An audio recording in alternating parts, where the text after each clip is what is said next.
Okay, let's unpack this.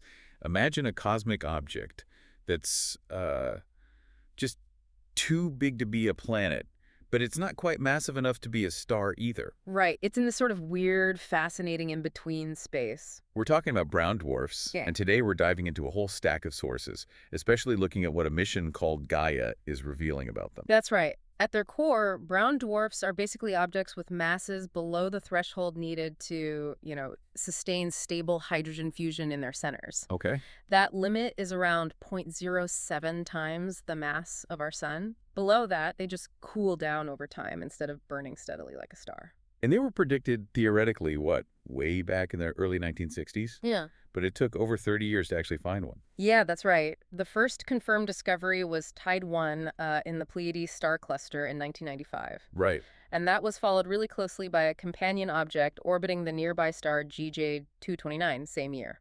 But finding them visually, that's tricky, isn't it? Oh, definitely. They are relatively cool compared to stars, which means they're pretty faint at visible wavelengths. So you can't just easily spot them with a regular telescope. Not easily, no. They emit most of their energy as infrared light. That's why surveys designed specifically to look in the infrared, like WISE and 2MASS, have been absolutely crucial in hunting for them. And as we found cooler and cooler ones, we've actually had to invent new spectral classes for them. Exactly. We started with the late M-type stars, which are the coolest actual stars. Then we added L, T, and now the very coolest are the Y dwarfs. White dwarfs, okay. How cool are we talking? Well, they can have effective temperatures as low as, say, 500 to 600 Kelvin. Really quite cool. Wow. And these LTY types are often just grouped together as ultra-cool dwarfs. That's the term, yeah, ultra-cool dwarfs, and we know of several thousand of them now. Any famous examples nearby? The nearest is the Lumen 16 system. It's actually a binary pair of brown dwarfs, an L and a T type, and it's only 2 parsecs away. 2 parsecs. That's about 6.5 light years. Yep, makes it the third closest star system to our sun. Okay, so our mission today, then, is to use these sources to really get a handle on these objects, understand their properties, the puzzles around how they even form. And particularly what the European Space Agency's Gaia mission is telling us about them, both the ones floating alone in space and the ones found in binary systems. Right. And by the end of this deep dive, hopefully you, the listener, will have a much clearer picture of where these cosmic in-betweeners fit into the grand cosmic zoo. Sound like a plan. So just to nail down that definition one more time. Yeah. Below roughly 0.07 solar masses, can't sustain that steady hydrogen fusion like a star. Exactly.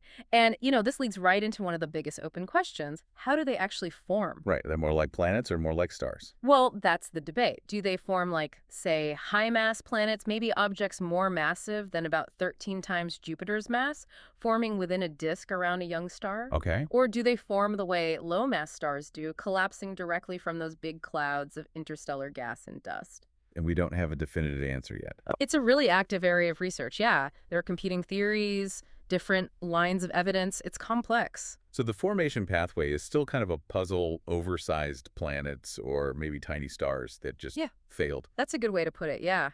Failed stars. And it sounds like understanding them after they've formed is complicated too. Oh, tremendously. Their atmospheres and how they evolve over time. It's complex because the chemistry changes as they cool down. Chemistry changes. Yeah, different molecules form or break apart at different temperatures. And then there's the physics of clouds forming and dissipating in their atmospheres. That's also really challenging to model accurately. Okay, so this is where a mission like Gaia comes in. It promised to really make a difference, right? When it was being planned, what were astronomers hoping it would contribute specifically to brown dwarf studies? Well, the expectation was pretty high. It was anticipated to shed significant light on both the isolated ones and those in binary systems. Okay, let's take the isolated ones first. What was the thinking there? For isolated brown dwarfs, early studies predicted that, well, since their luminosity fades as they age, the ones Gaia would primarily detect in its visible light band, the G-band would likely be biased towards the younger, more massive objects. Because they're still relatively bright. Exactly. They haven't had as much time to cool down and fade yet. So the younger, brighter ones might be visible quite far out, maybe several hundred parsecs. Right. Remember, a parsec is about 3.26 light years. But the older, fainter ones, you'd only see them if they were really, really close by. Precisely. Initial estimates for the total number Gaia might find were around 20,000 maybe, but there is definitely some uncertainty there because we didn't really know the true population that well yet. But even if they're faint, if they're close enough, Gaia's absolute superpower is its incredibly precise astrometry. Absolutely. Measuring those tiny changes in their apparent position in the sky over time, that gives you incredibly accurate parallax measurements. And parallax gives you distance. And distance, determined by parallax, is absolutely fundamental. With accurate distances, you can place these objects precisely on the Hertzsprung-Russell diagram. The HR diagram, right? Luminosity versus temperature. Yep. And by comparing their position on that diagram to theoretical models of how objects cool and evolve, astronomers can start to estimate their ages and masses. And that gives us insight into their formation history and sort of how many there are at different masses, their mass function. Exactly, that's the key link. Okay, now let's switch gears to brown dwarfs in binary systems. You might think finding brown dwarf companions orbiting regular stars would be straightforward, maybe using radial velocity surveys. A brown dwarf is pretty massive. It should cause a noticeable tug on its star, right? Yeah, that was definitely the initial expectation. A big enough mass should cause a detectable wobble in the star's light spectrum due to the Doppler shift. But that's not quite what they found. No, it was actually quite surprising. What early radial velocity surveys found was a notable lack of these substellar objects, especially in close-in orbits. We're talking separations less than maybe 3 or 4 astronomical units. An AU being the Earth-Sun distance. Right. So in those inner regions, they just weren't finding many brown dwarfs. Ah, the famous brown dwarf desert. I've heard that term. That's exactly it. Subsequent surveys confirmed this surprising scarcity, this paucity of objects with masses between, say, 10 and 80 times Jupiter's mass in those closer orbits. So maybe only around 100 found out to orbital periods of about 10 years? Roughly, yeah. It really is a desert compared to how many exoplanets or stellar binary companions we find at similar separations. Okay, so given that they seem relatively rare in those close orbits, how does Gaia help find them in binaries if radial velocity struggled? Well, despite their rarity in the desert, Gaia's astrometric precision is just phenomenal. It can detect the tiny wobble, the reflex motion that an unseen companion causes in the position of its brighter host star as they orbit their common center of mass. Ah, so not looking for the Doppler shift in light, but the actual tiny movement of the star in the sky. Precisely. This astrometric method provides a completely different way to find them, and it's very efficient for finding companions that other methods, like radial velocity, which is biased towards close-in massive things, might miss or struggle with, especially those in wider orbits. And Gaia can potentially detect companions down to Jupiter masses this way. Potentially, yes. The precision is that good, especially for nearby stars. And based on just using this astrometry, what were the predictions for how many companion objects Gaia might actually detect? The predictions were pretty exciting, something like 30,000 to 40,000 detections out to several hundred parsecs for the original 5-year mission. And potentially more if the mission was extended. Yeah, maybe 45,000 to 55,000 if the mission went to 10 years, which thankfully it has. Okay, so huge potential. Let's look at what the actual Gaia data releases, the DRs, have shown us so far. Starting with the isolated brown dwarfs first. What did DR1 tell us back in 2017? Gaia DR1 was really the initial peak, the proof of concept almost.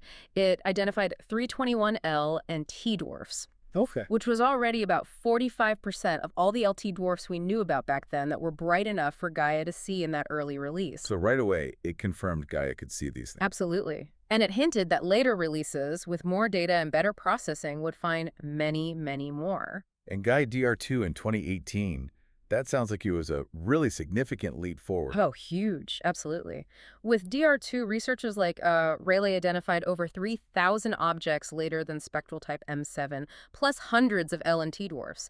That covered a really large percentage of the known brown dwarfs visible to Gaia at that point. Wow. But it wasn't just the numbers. DR2 allowed astronomers to start getting really accurate data on them. For instance, Smart and colleagues in 2019, they used the high-quality data for almost 700 M8 to T6 brown dwarfs, specifically to look for multiplicity. See if they were binaries or triples. Exactly. And they found that about 100 of them were in 47 multiple systems. And get this, 20 of those systems were completely new discoveries. 20 new systems just like that. So we're finding them in systems. Right. But were these data releases telling us anything new about where the isolated ones are? or maybe how they're distributed in space. Yes, that's a great point. Gaia's precision really unlocked that kind of spatial analysis. Schultz's work in 2020, for example, used DR2 to find 50 new ultra-cool candidates relatively nearby within 20 parsecs. Okay? Practically in our neighborhood. Pretty much. And a key insight was that these objects had low proper motions and low velocities. Proper motion being how fast they appear to drift across the sky. Right. And low proper motion is consistent with them being nearby, which is crucial if you want to build a sample of everything within a certain distance, a volume-limited sample. They also found these nearby ones seem to be concentrated near the plane of the Milky Way. Interesting. And we also saw discoveries of some surprisingly wide binary systems involving brown dwarfs from DR2, didn't we? Exactly right. Morocco and collaborators found 10 new ultracool dwarfs in 7 wide binaries, including one remarkably wide pair, an L1 and an L2 brown dwarf, separated by almost 1,000 astronomical units. 959 EO. Wow.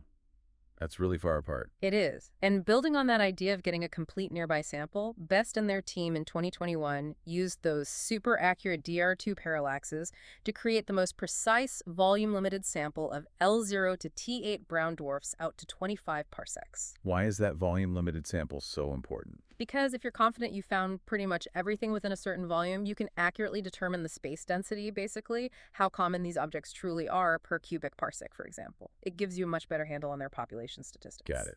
Then DR3 came along in 2022, and that brought another major tool into play, spectra. Yes. The inclusion of mean low-resolution spectra for over 220 million sources in DR3 was a huge step. Spectra give you information about temperature, composition. Exactly. So Creevy and their team took this spectral information, combined it with the Gaia parallaxes for distance, and also pulled in infrared data from surveys like 2MASS and WISE, which see the wavelengths where brown dwarfs glow brightest. A multi-pronged approach. Right. And this allowed them to build a really large, high-quality sample of over 31,000 ultracool candidates. And critically, they could start deriving physical properties like estimated radii, luminosities, and bolometric fluxes for them. Bolometric flux being the total energy output across all wavelengths. That's it. So really starting to characterize the population physically. Okay, let's move on to the binary systems again. Analyzing these from astrometry sounds even more complex than just finding isolated objects. It is, absolutely. Figuring out the orbital motion of a star caused by a companion just from those tiny positional shifts. It's an iterative process. You need observations over a long time baseline. So even with over 9 years of Gaia data collected, we're still not seeing the full potential yet. Not quite yet, no. The full potential for discovering and really characterizing binary systems this way will likely take several more years as more data comes in and gets processed with increasingly sophisticated methods. But the first truly exciting insights are definitely emerging, especially from DR3. And the Areno et al. Paper based on Gaia DR3 seems like a really big deal here. It really is. That was a massive, wide-ranging study looking at stellar multiplicity across all sorts of objects. And crucially, it included a specific analysis of substellar companions, so both brown dwarfs and even planets orbiting main sequence stars. What did they find about binaries where both components are ultra-cool dwarfs? They did look at that sample identified earlier by Smart et al. Using DR2 data, but there's a challenge there. Okay. About 75% of that sample, the ultra-cool dwarf binaries, are actually fainter than the G magnitude limit of 19 that was used for Gaia's standard non-single star processing pipeline in DR3. Ah, so the pipeline designed to find and solve orbits wasn't applied to most of them. Right. It means that while we know they're likely binaries from the earlier work, getting detailed orbital solutions directly from the main Gaia DR3 pipeline is limited for many of them, at least for now. They did manage to get targeted orbital solutions for 13 previously known systems using the DR3 data, but only 5 of those were bright enough to be within that G19 cutoff. Okay, so progress there is trickier. But the really groundbreaking part of that paper, it sounds like, relates to finding substellar companions around main sequence stars, which are typically brighter. Precisely. That's where things get really exciting. Aronodi et al. Confirmed that the astrometric performance in Gaia DR3 is definitely sensitive enough to detect these substellar companions, brown dwarfs and planets, around a statistically significant number of host stars. And this is huge because... Because for the first time, for potentially thousands of these objects, Gaia can provide measurements of their three-dimensional orbital architectures. And the real kicker, their true masses. Wow. True masses, not just the minimum mass you get from radial velocity surveys, the MSINI thing. Exactly. The M sin is just a lower limit because you don't know the orbital inclination from RV alone. Gaia's astrometry can often solve for that inclination. So how many did they actually identify in their DR3 companion catalog? Get ready for this.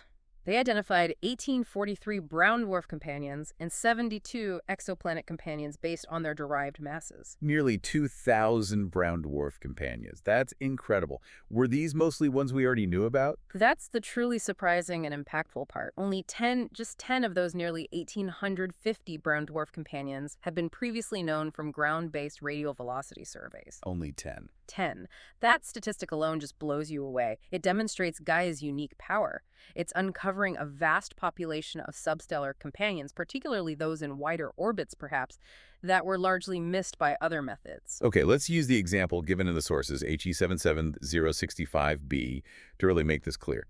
How does Gaia's measurement compare to the older radial velocity data for that specific companion? Yeah, it's a perfect illustration. For HD 77065b, previous radial velocity work gave us the orbital period, the eccentricity, and that minimum mass, m sin I. Which was estimated to be. Around 41 times the mass of Jupiter, based on the RV data. A solid brown dwarf mass, but still just a lower limit. But Gaia gives us the true mass. How? Exactly. Gaia's astrometric data, by tracking the star's wobble across the sky, allows us to measure the inclination, I, of the orbit, basically, how tilted that orbit is relative to our line of sight. Ah, okay. So since we have m sin I from radial velocity, and now we have I from Gaia astrometry, we can finally solve for the true mass, m. And for HD 77065b, what did Gaia find the true mass to be? The Gaia DR3 data gave a true mass of about 64 times the mass of Jupiter, significantly higher than the minimum mass. That's the key aha moment then. Gaia's ability to determine the orbital inclination unlocks the true mass, not just a lower limit. That's powerful. Incredibly powerful for understanding these populations properly. And this kind of data from Gaia DR3, is it also giving us better insights right around that fuzzy boundary between brown dwarfs and exoplanets, around 13 Jupiter masses? Yes, precisely. With these direct mass measurements and full orbital parameters becoming available for more objects, Gaia is giving us a much clearer picture of the population right around that transition mass. Future Gaia data releases will refine this even further, helping us understand if there's a real distinction in formation or properties across that boundary. Fascinating. Okay, so now that we know more about how Gaia is finding and characterizing them, just how common are brown dwarfs overall in the galaxy? Well, based on current estimates, they seem to be incredibly numerous, ubiquitous, really. Like, how numerous are we talking? Estimates suggest that our own Milky Way galaxy contains somewhere between maybe 25 billion and a staggering 100 billion of them. Billion with a B. Billion with a B, a massive population of these in-betweeners. That's way more than I would have guessed. And what about their lifespans? Do they just fizzle out quickly? Actually, no, quite the opposite. Their lifespans are remarkably long. How long? Because that core hydrogen fusion process is either very, very slow or completely non-existent for the lowest mass ones. And because they stay convective, meaning heat mixes throughout their interior efficiently, they cool down extremely slowly over cosmic time. So they stick around. They are expected to survive for many times the current age of the universe. The lowest mass brown dwarfs could potentially persist for trillions of years. Trillions. That's incredible longevity for these relatively faint objects. So to kind of sum things up, it feels like the Gaia mission is just fundamentally changing our whole understanding of brown dwarfs. It absolutely is. There's no overstating it. The sheer quantity and quality of the astrometric data from Gaia, it's allowing us to measure precise distances, map their motions through the galaxy, and, maybe most importantly, determine the masses and orbits of these objects with far greater accuracy than ever before. It's revealing thousands of new isolated ones, and critically, it's detecting all these companions, giving us their true masses in 3D orbits, many of which were completely missed before. But despite these massive steps forward, it sounds like challenges still remain. Like fully understanding those complex atmospheres you mentioned and definitively pinning down the different ways they might form. Oh, absolutely. Those are still big open questions, but the wealth of precise data that Gaia is providing is just an invaluable foundation for tackling those remaining puzzles and really pushing our understanding forward. Okay, so hopefully you, our listener, have just gained a much clearer picture of these fascinating objects, failed stars, superplanets, whatever you want to call them. And you've seen how massive surveys like Gaia are truly revolutionizing our knowledge of where they fit into the bigger cosmic picture. Definitely. And maybe let me leave you with one more intriguing, kind of mind-bending possibility that future Gaia data might even help us test. Oh, go on. Well, there's theoretical work suggesting that objects slightly more massive than the standard hydrogen burning limit. So technically, they should be stars above that 0.07 solar mass threshold. Okay. Right. Might actually exist as overmassive brown dwarfs. Objects that didn't ignite hydrogen fusion despite having enough mass on paper? Wait, how is that even possible? If they're above the mass limit, shouldn't they ignite?